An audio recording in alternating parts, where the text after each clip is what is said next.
आमच्याकडे कोकणामध्ये ज्या फळबागा आहेत त्या फळबागा सुद्धा योग्य वेळेला योग्य ते हवामान असेल तरच त्याला मोहर येतो आणि आपल्याला असं वाटतं की कोकणामध्ये सगळे लोक हे सगळे हापूसचा आंबाच खातात, असं नाहीये. ते हापूस आंबा पिकवणारे हे कोकणामधले ठराविकच तालुके आहेत.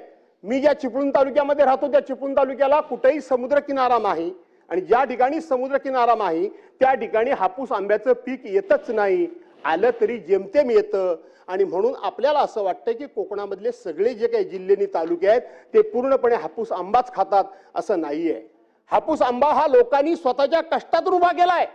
सरकारी कर्ज, सरकारी तगाई, सरकारी अनुदान, सरकारी कुठल्याही प्रकारची सूट न घेता स्वतःच्या डोक्यावर पाण्याचे हंडे घेऊन दिवस रात्र राबून सिंधुदुर्ग सारख्या ठिकाणी, देवगड सारख्या तालुक्यामध्ये जिथं मातीच नाही, पूर्णपणे लॅटराइट स्टोन आहे, जांभा दगड आहे, आप्पासाहेब गोगटे वारले.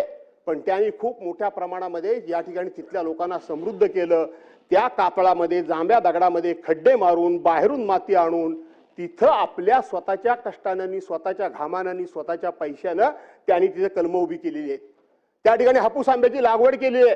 त्यातून 2 पैसे मिळतात, कोकणी माणूस समाधानी असतो. तो कधीच कर्ज काढायला तयार नाही. कर्ज काढलं तर तो वेळेवर भरतो, तो बुडवायला तयार नाही. तो कधी एखादा हुक टाकून कोणाची लाईट चोरत नाही. तो 1 पैशाचं सरकारी देणं कोणाचं ठेवत नाही. घरपट्टी असेल, पाणीपट्टी असेल, वेळच्या वेळी भरायची. सरकारी नोटीस आली म्हणजे आपल्या 7 पिढ्यांना डाग लागला, असा स्वाभिमानानं जगणारा कोकणी माणूस सुद्धा आज खूप मोठ्या चिंतेत आहे. शेती हातातून गेली, फळबागा हातातून गेल्या, त्याचबरोबर मत्स्य व्यवसाय पण अध्यक्ष महोदय हातातून गेला. मत्स्य व्यवसाय पण हातातून गेला अध्यक्ष महोदय.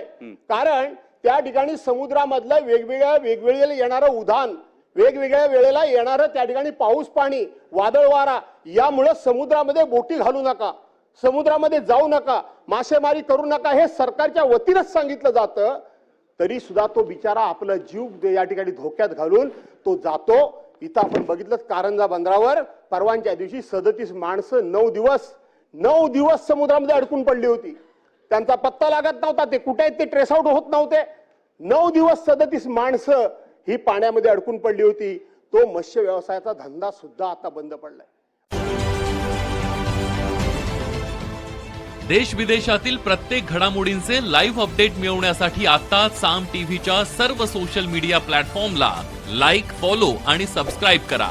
तसंच सर्व नोटिफिकेशनसाठी बेल आयकॉन प्रेस करायला विसरू नका.